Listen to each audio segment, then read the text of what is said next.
You weren't going to do it, were you?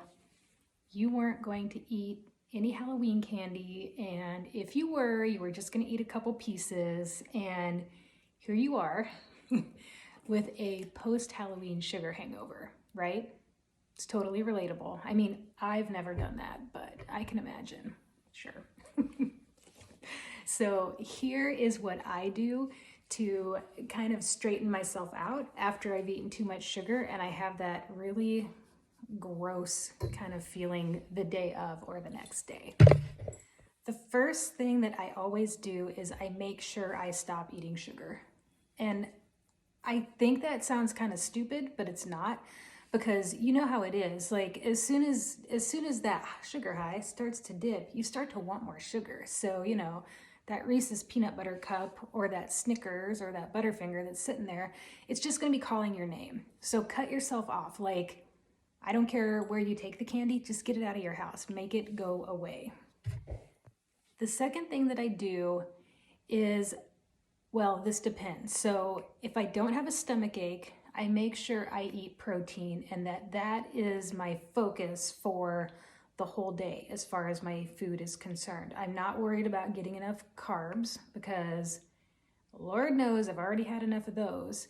Make protein the focus. And fat is fine too. Fat can help you stay full, but what's going to help your blood sugar level out is going to be some protein. Fat doesn't actually change your blood sugar, which is good, but protein's going to soften that roller coaster ride that we have all put ourselves on. I also make sure that I am hydrated. Being dehydrated is going to make you feel hungry, and it's going to make you crave sugar, which you know you don't need any more of. So I make sure that I hydrate and that I have electrolytes on board too. And my favorite electrolytes are by Redmond Real Salt. They're called Relight, and I'll put a link down in the description of this video if you'd like to take a look at those.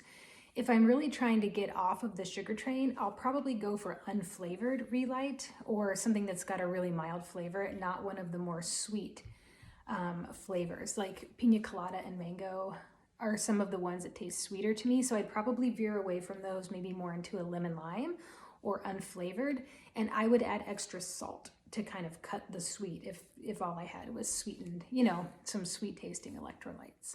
Now, if I've given myself a sugar stomach ache, I do a few things. A lot of times I will put a teaspoon of apple cider vinegar in a glass of water and drink that down. A lot of times for me, that will completely shift the way my stomach feels, and things are much better after that. There are a few other things I would consider doing too. I would consider making a little paste out of slippery elm powder.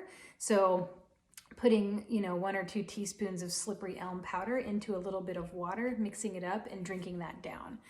That is going to coat the stomach. It's going to really soothe things and calm things down. And for me, that will, a lot of times if I've got a little heartburn or just that upper GI upset, it will just knock that right out. Another thing I'll do is make sure that I have some probiotics on board. And you can do this however you wish, you know. If you like yogurt, have yogurt. If you like kombucha, have kombucha. You know, any of those fermented foods like kimchi will help, help you get probiotics into your system. If you want to take a probiotic capsule, that's fine. But what can happen when we overeat sugar is it can start to feed, if we've got any little yeast bugs in our gut, any kind of bugs that have a negative impact on our gut biome, feeding them sugar can help them overgrow, and that can cause some other problems. So getting some good bugs into your system can really help. It can compete, right? Those good bugs are going to compete with the bad bugs and hopefully stop the ones that are more problematic from getting a foothold.